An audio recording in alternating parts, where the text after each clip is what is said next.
தேனி அரசு மருத்துவக் கல்லூரி மருத்துவமனையில் நோயாளிகளுக்கு துப்புரவு பணியாளர்கள் சிகிச்சை அளித்ததாக எழுந்த குற்றச்சாட்டு தொடர்பாக மருத்துவ கல்வி இயக்குநர் நேரில் விசாரணை மேற்கொண்டு வருகிறார்.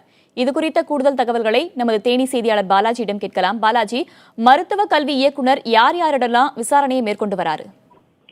வேதவள்ளி பார்த்தோம்னா, இன்று மருத்துவக் கல்வி இயக்குநராக பொறுப்பு வகித்து வரும் நாராயணபாபு இன்று அதிகாலை முதலே அரசு மருத்துவம் கல்லூரி மருத்துவம் விசாரணை நடத்திட்டு வரார். முதல் கட்டமா ஒவ்வொரு வார்டு பகுதிக்காக சென்று அங்கு உள்ள நோயாளிகளிடம் யார் தங்களுக்கு சிகிச்சை அளிப்பது என்ற குறித்த விவரத்தை கேட்டிருந்து வருகிறார்.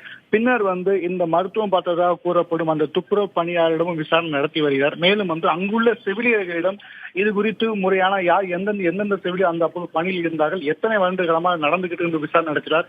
இதனைத் தொடர்ந்து மருத்துவரிடமும் தொடர்ந்து விசாரணை நடத்திட்டு வரார். வேதவள்ளி, பாலாஜி, சுகாதாரத்துறை செயலாளர் ராதாகிருஷ்ணன் பேசும்போது இந்த விஷயம் நடந்தது உறுதி செய்யப்பட்டா கண்டிப்பா நடவடிக்கை எடுக்கப்படும் அப்படின்னு சொல்லியிருக்காரு. தற்போது மருத்துவ கல்வி இயக்குநர் அங்க விசாரணையை மேற்கொண்டு வராது. இந்த விசாரணையோட முடிவு எப்போது அவர்களுக்கு தெரிவிக்கப்படும்?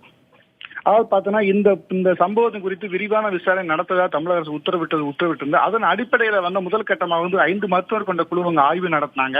அந்த ஆய்வின் அறிக்கையை தமிழக அரசு தாக்கல் பண்ணாங்க. ஆனா ஆய்வின் அறிக்கையை சரியா அவங்க தமிழக அரசு அந்த சம்பந்தப்பட்ட சுகாதாரத்துறை அதிகாரிகளுக்கு திருப்திப்படுத்தாதனால சுகாதாரத்துறை செயலாளரும் தமிழக சுகாதாரத்துறை அமைச்சரும் உத்தரவின் பேர்ல இன்னைக்கு வந்திருக்காரு. அநேகமா பார்த்தோம்னா இன்று இரவுக்குள்ள இன்று மாலைக்குள்ள இது குறித்து இந்த சம்பவம் குறித்து முழுமையா விசாரணை செய்து விசாரணை அறிக்கையை சுகாதாரத்துறை செயலாளருக்கு அளிப்பார் என்றும் அந்த விசாரணை அடிப்படையிலே முடிவின் அடிப்படையில அடுத்த கட்டமா தமிழக அரசு இந்த விஷயத்துல நடவடிக்கை எடுக்கணும்னு கூறப்படுகிறது.